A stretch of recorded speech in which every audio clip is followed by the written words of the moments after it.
Right now we are still dealing with this difficult subject, namely God. And as we said so many times before, one of the commandments in the Torah is to love God. Loving God means you have to have a real, personal, intimate, positive experience of what God is. And interestingly, this is one of what's called the 6 constant commandments. There's 6 constant commandments. You ever heard this before? There's a book called Sefer Chinuch, Minchat Chinuch. That's one of the explanations of Minchat Chinuch. Anyway, he said that there are 6 constant commandments that every Jew is commanded.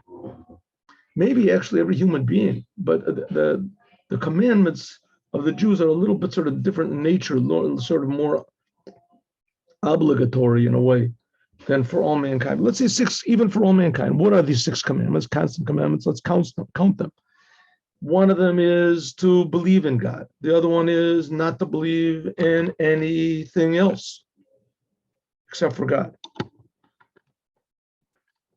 Another one is to love God.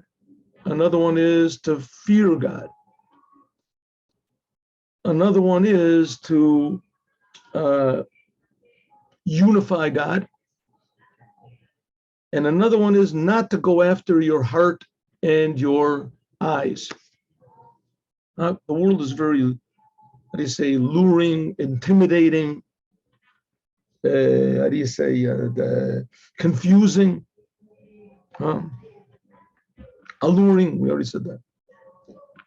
And so the world is very tempting, and the world can really get you into a lot of trouble. On the other hand, the world, it's our job is to improve the world, to fix up the world. That's why we're here. In order to do this, you have to have these 6 constant commandments. What means constant? This is relevant to men, to women, at all times of the day, of the night. When you're asleep, of course, you're not obligated.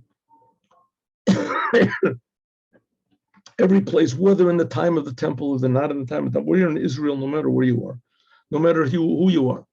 So some of these commandments are not so, it's easy to say, but it implies a whole life change over here. Loving God. How are you going to love God? People can love money. They know what money is, right? People that are totally poor, so they love a little bit of money. Give them $10, they'll love it. Money. You can love, people love their parents, people love their this, right? There's been all sorts of systems that have tried to eradicate love, communism. They only love the country in Germany. Okay, but there's love. Fear. Fear is something has to be immediate. You can fear the unknown also, but we're talking about God is talking about fearing something because he's so great and so awesome, like you're afraid to do something that your grandfather doesn't want, somebody you honor very much. Fear. And to unify God. What does that mean to unify God?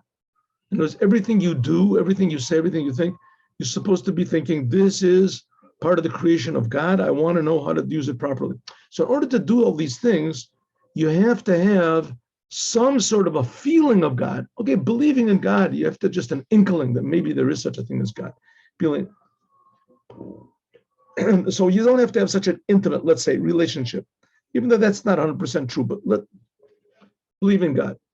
But fearing God, loving God, you have to have an idea what God is in order to love God. And we don't see God. Who sees God? You feel God, right? God is just as incomprehensible to the greatest holy people as he is to the simplest of simple people. God is totally incomprehensible. How are we going to love God? So we have to have some sort of a starting point. The starting point is that we're being created by God. God is creating me. Do you feel this? No. Okay, so try to start feeling it. It's the truth. You start feeling it. So let's say, okay, you know what? Let's see what you're saying is true. How in the world is this possibly? But if God creates me, so God must not be so great. What's he creating me for? What do you care about someone like me? Not only creates you, creates all the animals, all the plants, all the rocks. Says, okay, that's, it's pretty impressive, but it's not, what do I want to worship a God that creates rocks for, right? Right? Here's a person that creates rocks. He can create a rock. You should worship him. Let him create rocks. Let him get away from me. Go somewhere and create rocks. Who cares? Create animals. Create whatever you want to. Leave me alone. I have my own personal life. Why should I change my life just because God creates big rocks? He creates planets. He creates animals. What do I care? Even if it's true. So it says, well, that fact is that same God is creating you. He's creating me. But there's all these different levels of concealment. All the other religions, they all of a sudden come to the realization that there's spiritual worlds, and you can connect to these spiritual worlds. That's called idolatry. But at least it's in the right direction. At least you're not thinking you're alone and there's no God at all. They're in the right direction. But here the Rebbe, the point of Abraham, and the point of, that's what the thing is talking about. The point of Abraham and the point of Hasidut Chabad, which is trying to finish the work of Abraham, is to get everyone in the world to feel God. And eventually then everyone can love God. And when you love God, it means then you open up a whole new wellspring of love that you can apply to all of God's creations. And the same thing as fear or awe. You everything you treat with tremendous respect. In the world, you don't want to go against what God says. You want to benefit the whole world. Same thing as not going after your eyes and after your heart. Why shouldn't I go after my eyes and my heart? Right? You got all these, the police will catch you. There's all this. Maybe I shouldn't because it's just not what God wants.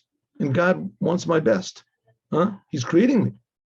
He's creating me for free. So he knows how to make eyes that work and ears that work. So maybe if I follow what he says, that'll also work in some way. And that's what Abraham understood. And that's what we're trying to understand here today. Okay, so what did we say? We said that there is what's called the essence of God. And then there are, we can call it aspects of God. There are aspects of God which are unified with God. There are aspects of God which are apparently separate from God. All this business is just godliness. God is creating the whole thing. So the aspects of God which are unified with God, that we call the world of Atzilut. And it's like in a human being that a person has himself, and then he has his consciousness and his emotions, right? His intellect and his emotions, and those are aspects of him. But the person himself, the soul itself, is above all these aspects. The same thing, God is above all his aspects. So we have God, this is by the way, what we're learning here is very simplified. So we have the essence of God, and then we have this thing called the tzimtzum, by means of which God totally removes his light, which is also oversimplification because he really does not remove his light.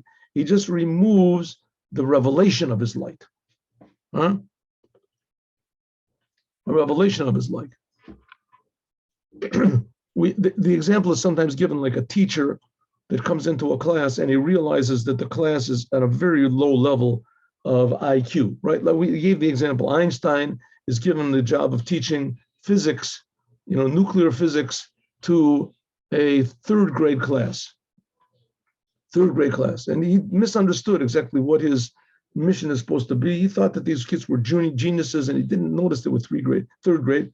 And he comes in, he realizes that he's stuck with these kids for the whole year. So what does he do? He starts teaching them mathematics and the kids start crying and they want to go home. They don't understand anything. So what does he have to do? He has to say, okay, kids, listen, recess. Everybody go out for recess. And he has to sit there and try to figure out how can I remove all of the knowledge that I know and just blank out the whole thing and have to develop a whole new method of teaching, whole new approach. That's like the tzimtzum. He, so to speak, removes all of his knowledge, everything that he has, removes it all. Or let's say even, I'll give you a better example. Einstein is given a class and he starts teaching. So what are you teaching this stuff for? This is a literature class. What? Oh, he happens to know a little bit. So he has to remove all of his mind from physics and start thinking about what literature, today we're going to learn about, Herman Melville or somebody. So he knows a little bit about it, So so he removes all of his knowledge and he has to find in his mind all that he knows about this particular author.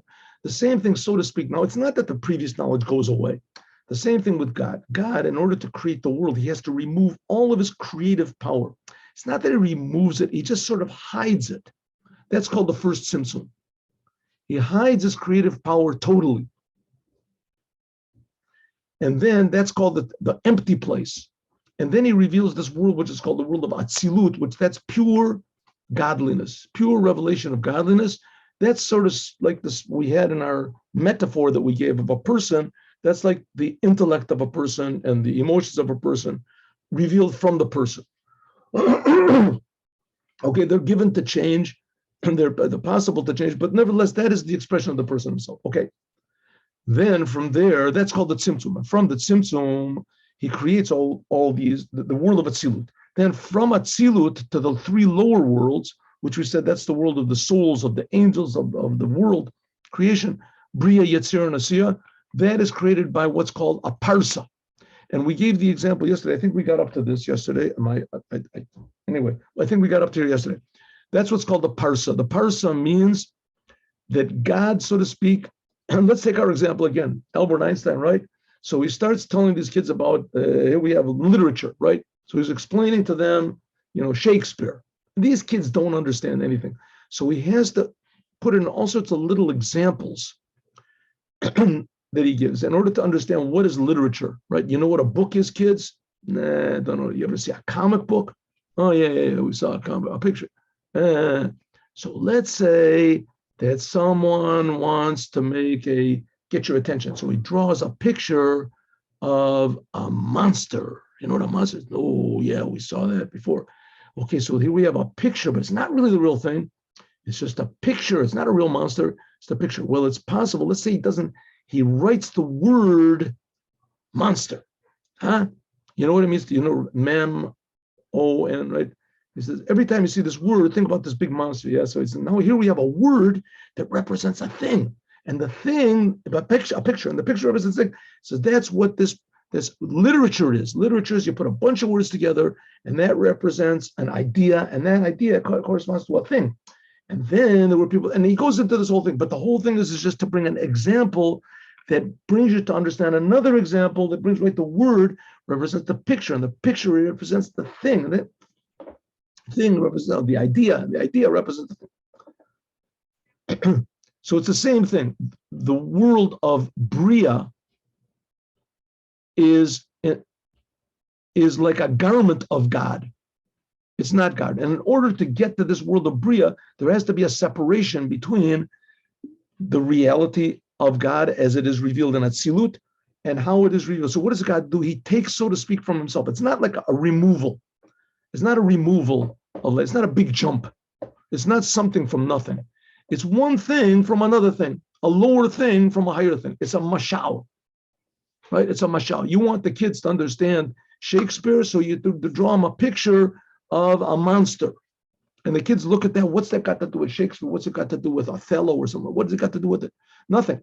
But he draw a picture. This shows you that you can represent ideas by doing something on a piece of paper.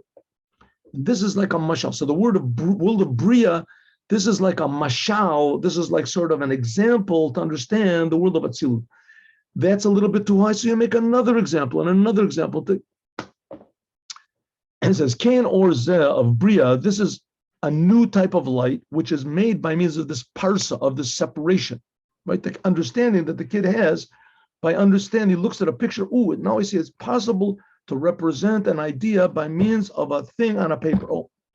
Hine, a masculine, a person that understands will understand that this is also shetalumo tasechel shel Rav. Here, the Rebbe is giving a different example. Instead of explaining, the Rav wants to explain an idea in the Talmud, and it's very, very deep idea. In order to understand this idea, so the rabbi, the teacher, he makes all sorts of examples and metaphors and similes, huh? For instance, the book of Song of Songs, it's all metaphors for levels of godliness. He kisses me with the kisses of his mouth. I'm searching for him in the nighttime. Right? These are all metaphors for looking for God. In Mishle, we have this book of Proverbs. That's the word I was trying to think of yesterday. The work of Proverbs. He compares the evil impulse to the wicked woman, right? Keep away from wicked women. Everybody knows to keep away from wicked women, right? Yeah, at least intellectually, people know to keep away. But people don't know to keep away from their selfish impulses. They don't know. So how do you keep a person away from selfish impulses? So King Solomon says, listen, giving into your selfish impulses, this is like giving in to a wicked woman, right? She dresses herself up nice. She puts on perfume. She says she loves only you. She cares about you. She thinks about you day and night. And the whole thing is a big lie. It's in order just to get your money, in order to get, as soon as she takes away all of your money, whatever it is, then she throws you away like an old rag or something, right? It's the same thing with your evil impulse. Your evil impulse is like a separate power, and it's trying to trick you, and it's trying to suck away all of your life and lead you into bad places, etc. But who would know a thing like that? So King Solomon gives a mashal. That's a mashal. Sha'omer the Talmud. It's the same thing. The teacher, in order to bring him to understand something higher, so he brings an example. So what's the Rebbe talking about this for? So we can understand the essence of God. In order to do this, God himself makes all these examples of what God is. What are these examples? The upper spiritual worlds. That's why in Chassidut especially, we want to try to understand God. So it talks about all these different spiritual levels, Bria and levels even before the Tzimtzum. So we can, these are all mashals, these are all like examples to, how do you call it? Extrapolate is the word like that, to get us out of our physical world that we're living in. We think all there is just the physical. The physical world is real, but don't think that this is all that there is. There's not. This world is just an example of a higher world, and that world is an example for a more real, a greater level of reality than it. And that example is only an example for a higher level. So Asiya is an example and a metaphor for Yetzirah. And Yetzirah is a metaphor for Bria. And Bria is a metaphor for Atzilut. Atzilut is a metaphor for the essence of God. The only trouble is from Atzilut to God is an empty space. So it's like not a metaphor anymore. That's what he said. It's not a metaphor. The lower worlds are metaphors, so we can understand a little bit how God reveals himself on Atzilut. And all this is being hinted at in this statement by Elijah the prophet. We say it every Erev Shabbat. Right? All of this is what Abraham wanted the whole entire world to know. How God is so incredibly distant from us. He has all these veils and separations, but on the other hand, how he's incredibly close to us. He's creating us. And all we have to do is just, and you say, develop our sensitivity, and we can start a little bit to perceive, right? That this godliness is not a big spirit and not a big light or something like that. It's a feeling of true reality, a happy feeling that we're being created and that God loves us. That's like a teacher that tells his pupil all these examples. That all the wisdom of the teacher, he puts in this mashal, in this metaphor that he gives. Not he gives it actually, there is the metaphor. Because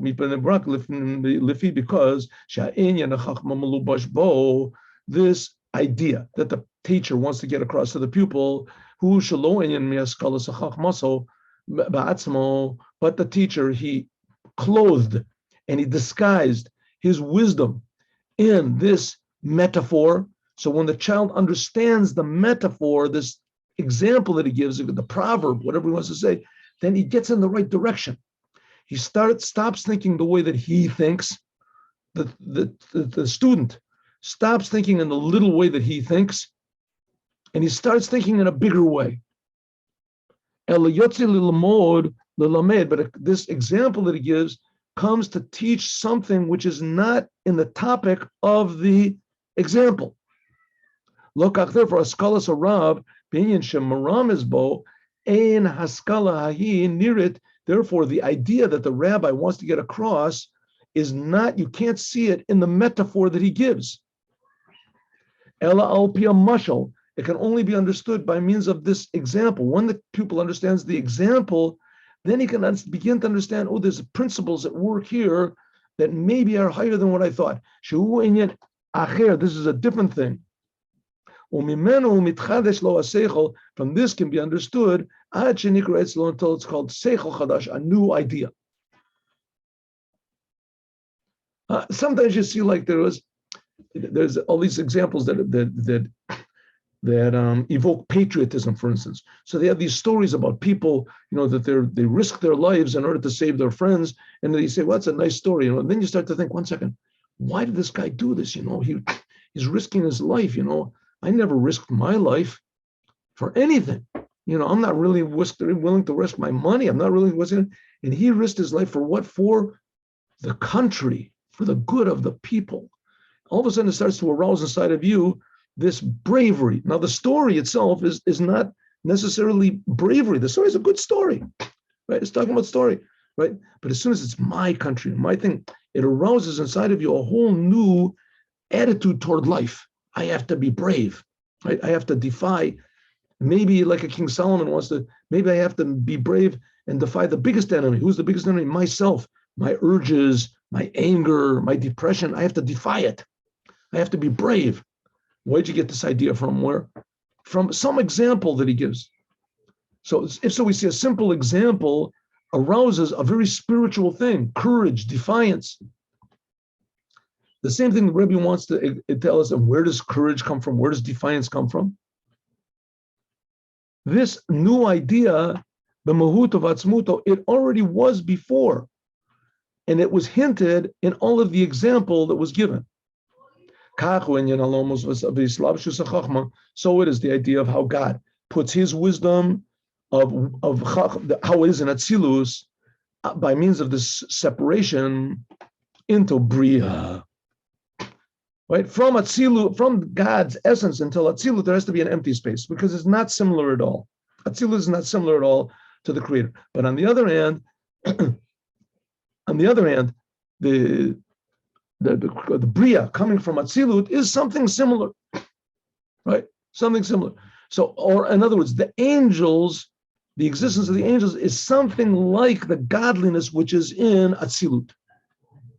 Shechachma of Atzilut, this level of Chachma of the world of Atzilut, which that's the world of just godliness, he's b'mehuso v'atzmuso. This remains always, there is God's wisdom, etc. And it goes into this separation, and it causes what's called the wisdom of Bria, that the angels in Bria, for instance, the angels of the souls, whatever in Bria, they get a little sort of an example, a little sort of a whiff of the greatness, the wisdom of God, how it is in the world of Atzilut. So Chachma of Bria, even though that it's a brand new type of a light, it's not the same thing. Nevertheless, it has some connection and some sort of a relation to the wisdom of Atzilus, which is not the case that Tzimtzum of God's light to create the world of Atzilut, to go from the essence of God to Atzilut. This is a total concealment of the light. That's what it says, Chad v'lo bechushban. Okay, so you have to look at this paragraph that Elijah the prophet says, that we say every Erev Shabbat, and it starts off, God, you are one, but you are not a numerical one. This is talking about God's essence. Then afterwards it says that God, you are wise, but with no known wisdom. That's Atzilut. It says, that's what it means, Ant hu apikat aser tikunim. You, God, emanated 10 tikkunim. Just one moment, please, one moment. Thank you.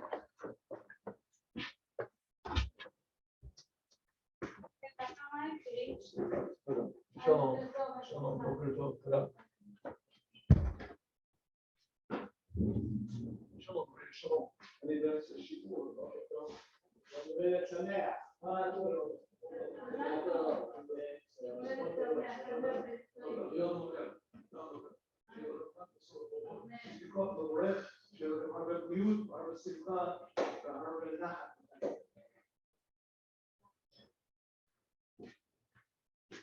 All right, excuse me.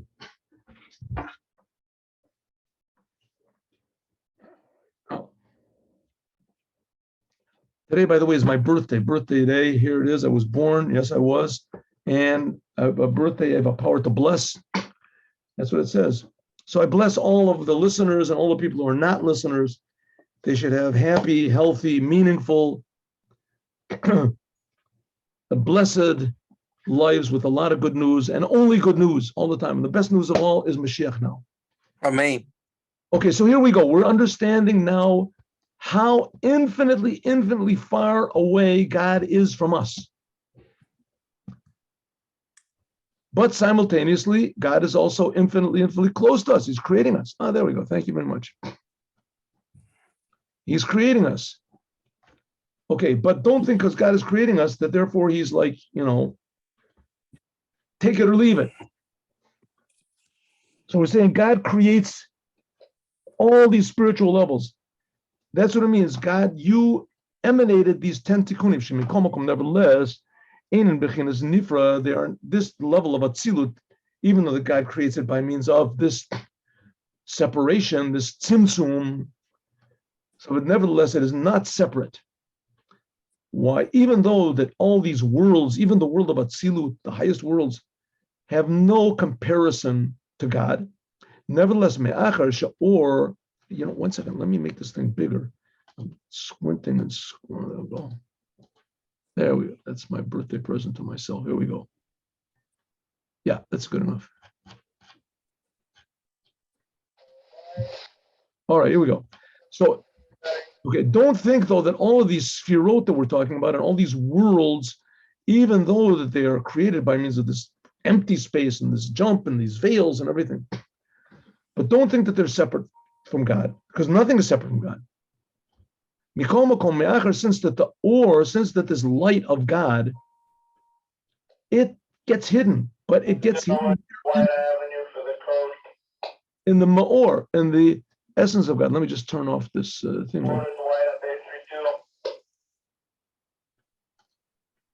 One second, mute. There we go. There, I'm sorry, I have to mute you for a second. Oh, here we go. So it says, even this is the me'or. What's the me'or? The me'or is the illuminator, the source of light. That's God. And God never changes. God is never concealed. His visibility is concealed. And afterwards, after God makes this, what's called this concealment, it says that there's drawn down a line of godliness. That is hinted at in the Torah when it says that God spoke. Right? Like a person, before he speaks, he clears his throat, he prepares himself. There's a moment of silence, but he has to prepare what he's saying. That's like this silence, the empty space that God makes before he creates the world of Atzilut. And then he shoots in through this silent place, through this empty place, this makom halal, shoots a new beam of creative force. That's already God's speech. Hariyakol mitachdim. But really the fact is that God does not remove himself. He just removes, so to speak, his visibility. So God, everything is always united with God. Not only that, what does God create this separation from? He creates it from himself. What does he create these separate worlds from? That's also created from himself. And it's happening constantly. Time itself is a creation. So it's a afilu la'anhaga ba'on omin, that even God conducts with them, with this creative force, the worlds. What's the world? This is the kalim, the vessels.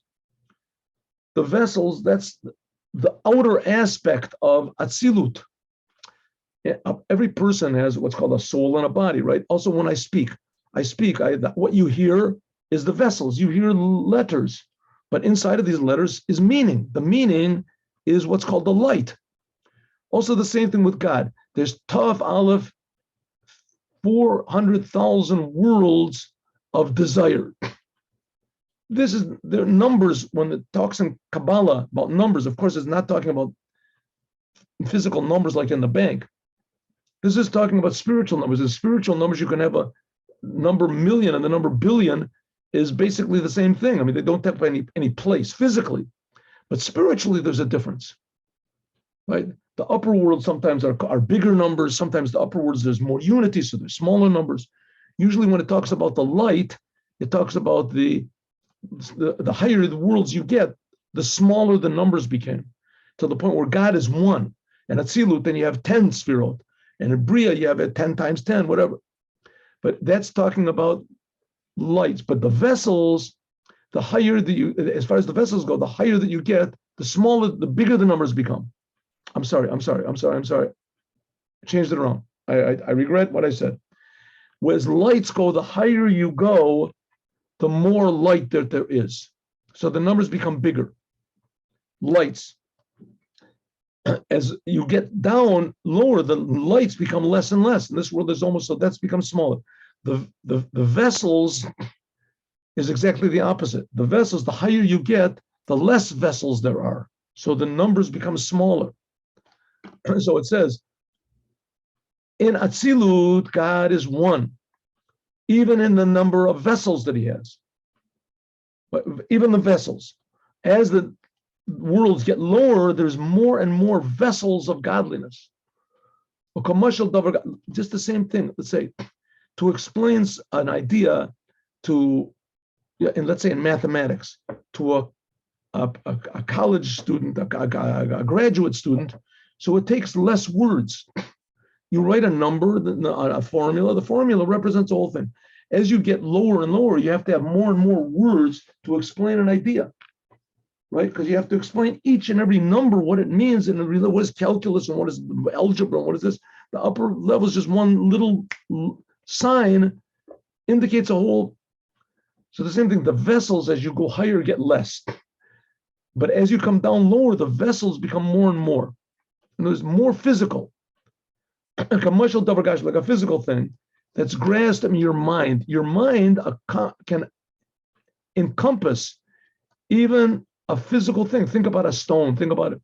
Even though that it's not similar to the mashal, lo min bay, right? Your mind can understand how much money you've got in the bank, $1 million, $100 million.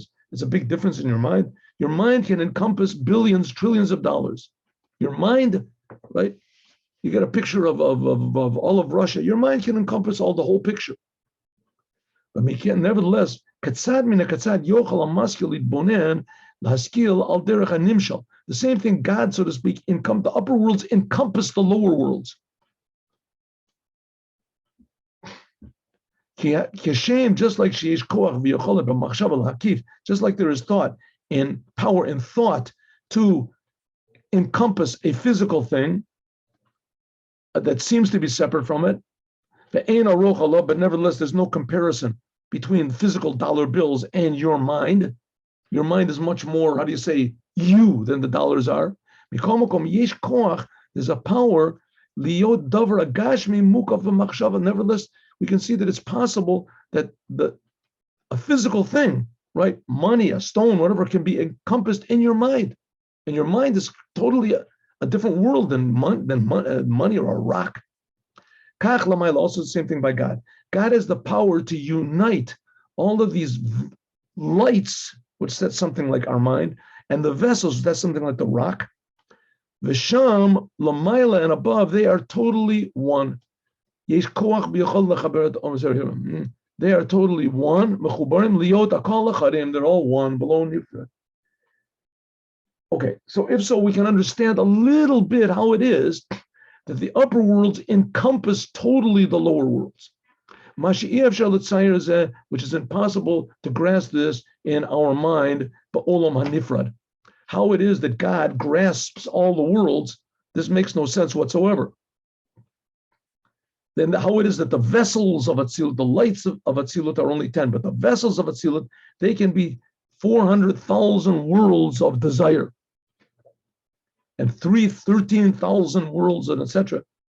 In terms of Kabbalah, these are what's called the hairs of God, the emanations.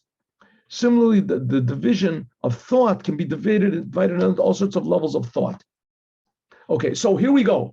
God is one, and God encompasses everything below him.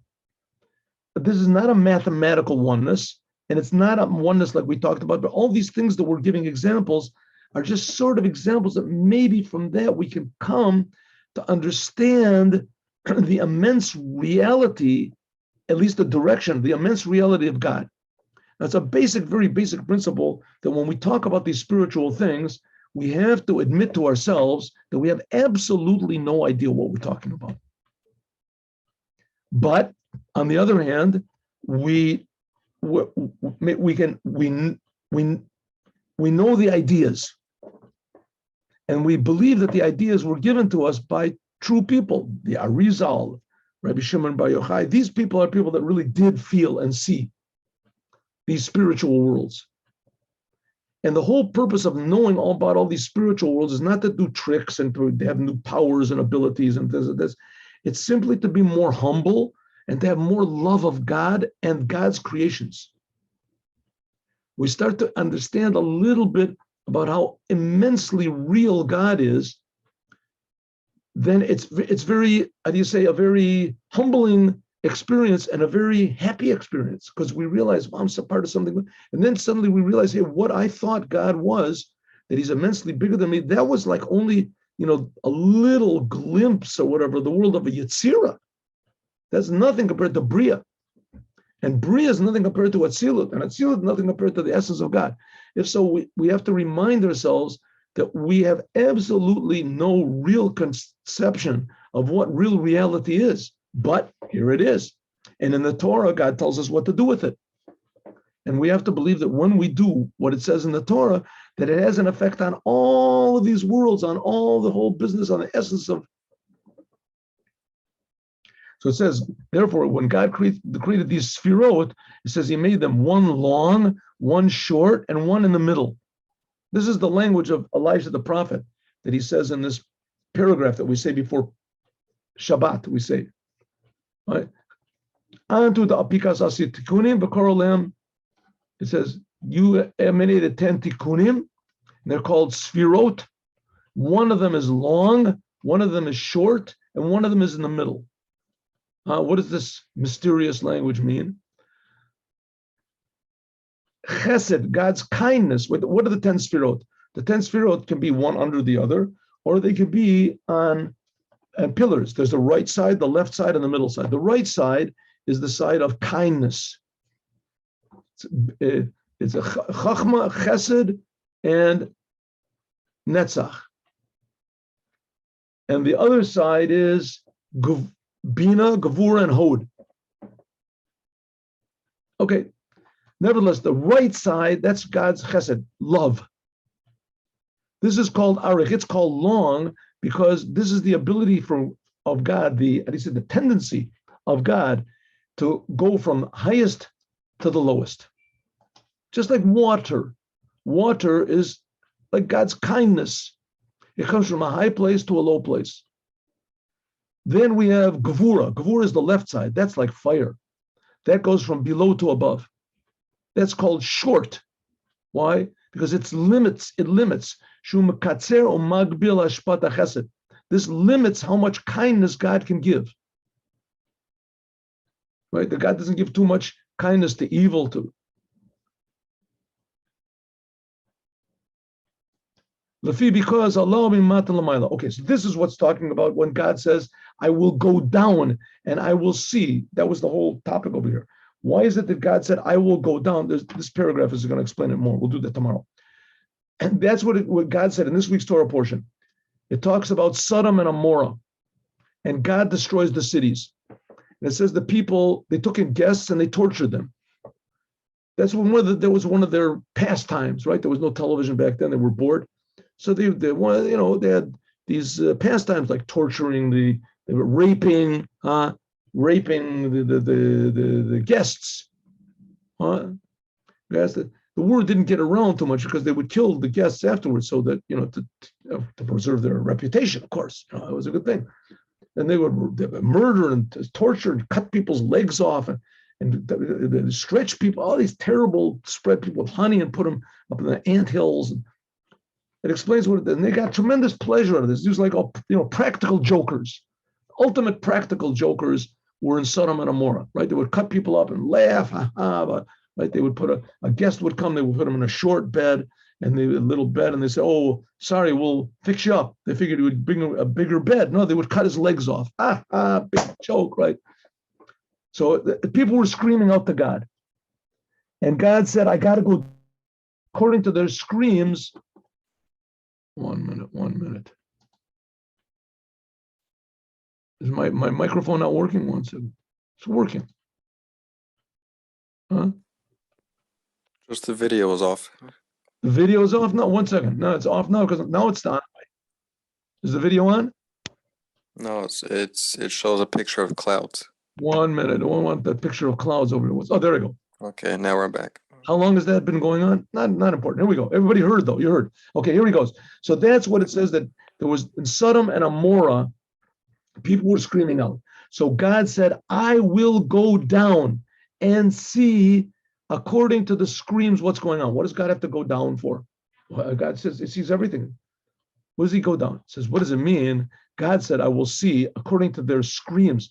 The screams are coming from below to above. That's what it says, that God creates also gevurah, like fire. This brings from below to above. So there's this movement going of information, if you want to call it, from below, because God made the world and he cares about the world and it's automatic, but it goes according to a process, just like a human body, right? You want to know if you stub your toe. How do you know you stub your? You feel it automatically. You feel it automatically, right? So it says some things, though, you have to look and see. Maybe it's just my foot fell asleep. So God said, I'm going down and looking. God said, I will go down to see according to said, I will go down from above. I'm sorry, from above to below. That's this aspect of kindness of God, we said, chesed of God, and see if the screams, that's from gevurah, that's from below to above. From below to above, that shiyu shavim halav amshacha, that it should be equal. But because God's influence from above to below is what we call or yasher. We're going to explain this tomorrow. Or yasher, a straight light that comes from above. That's kindness. Therefore, God said, I'm going to have to force it. First of all, I'm going to come down, and then afterwards, I will see. So what is going on? As soon as God made the world, so he's making it, there's an interrelationship between God and the world. And there's, for instance, there's a thing called tshuva. A person can do sins, and afterwards he can repent. And this has an effect on God. The sins have an effect.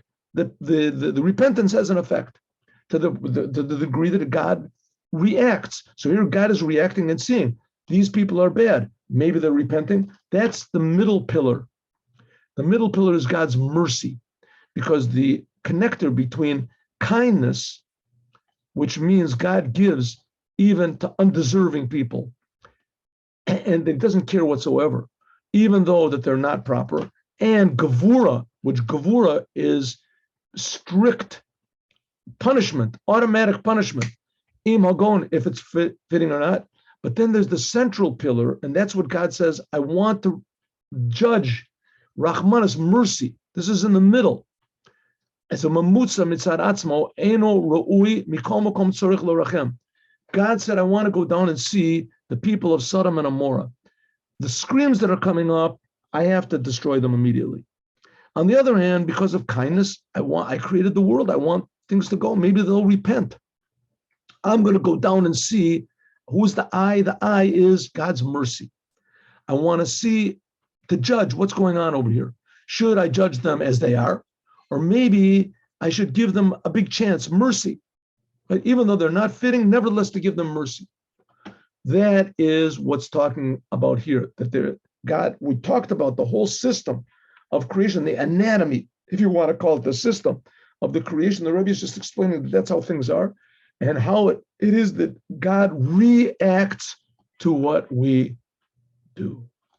As we'll talk about more, tomorrow we'll learn about this Erda now. Now let us continue in the Devar Malchut.